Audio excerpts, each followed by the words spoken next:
Joshua Dagenais, comment avez-vous été recruté par RMC Découverte pour prendre part à l'aventure Construction Sauvage ? Manu, je travaillais déjà avec la boîte de production 909 et un jour ils m'ont posé la question de savoir si j'étais intéressé de participer à une émission de RMC Découverte portant sur les cabanes. Cela faisait 2 ans que la chaîne cherchait des profils. J'ai accepté à la condition de faire quelque chose de différent du format américain. Quelle différence avez-vous tenu à établir ? Déjà, nous sommes 3 et non 2, et on est une bande de potes, pas des animateurs télé. On se connaît très bien avec des compétences différentes.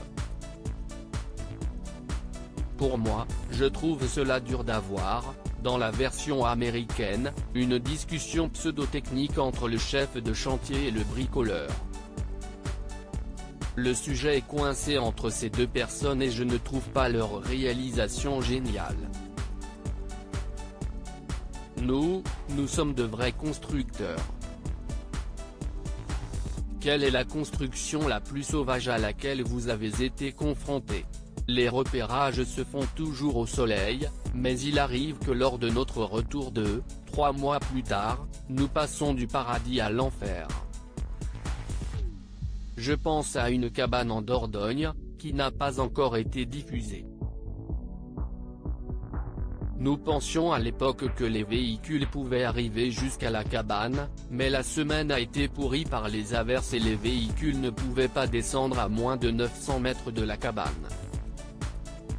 Il a fallu tout transporter à la main et nous avons été confrontés à un chaudron de boue, c'était horrible.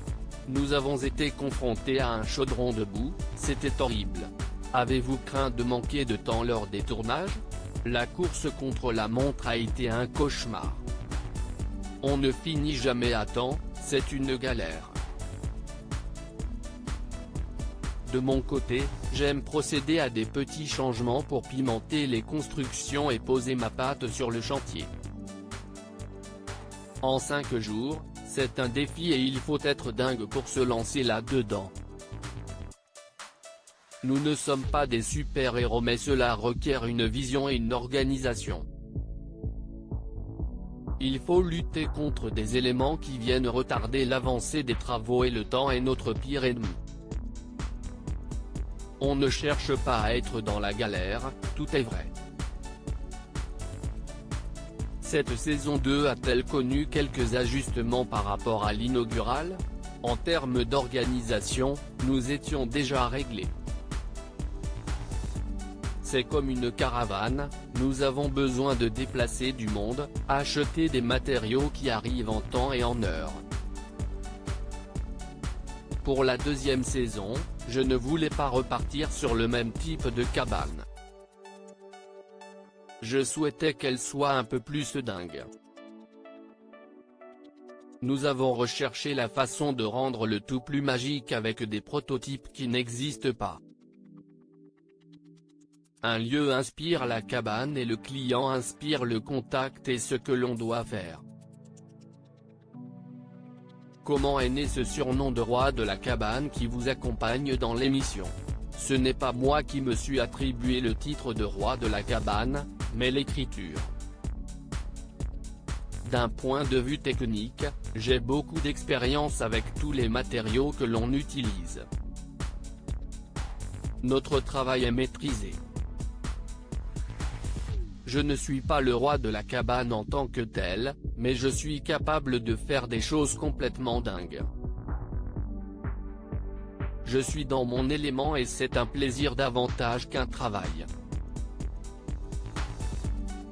Je suis dans mon élément et c'est un plaisir davantage qu'un travail. On vous voit constamment vêtu d'un épais sweat et d'une casquette solidement vissée sur la tête. Pourriez-vous mener une émission télévisée sans ces 2 vêtements ? Je ne peux pas m'habiller autrement. Même quand je vais travailler dans le désert, j'ai toujours le sweat, la casquette, et souvent la veste en cuir dans les pays chauds.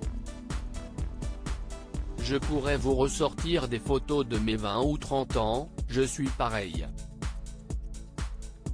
Si si je pars travailler sans cela, je suis nu.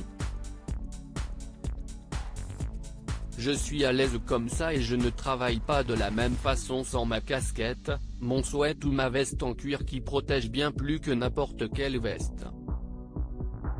Les mecs qui bossent avec moi sont toujours en t-shirt quand il fait chaud, mais moi je ne veux pas me cramer au soleil. J'ai travaillé en Afrique du Sud ou en Jordanie par des températures vraiment élevées, et je suis confortable quand je suis habillé. À côté de cette aventure, on doit au trio que vous formez avec Arnaud et Attila des constructions de Fort Boyard. Comment avez-vous vécu les préparatifs de cette saison particulière? Nous sommes professionnels donc nous savons nous organiser dans n'importe quelle circonstance. Nous n'avons pas paniqué, si ce n'est de savoir si le gouvernement nous autoriserait à aller au bout.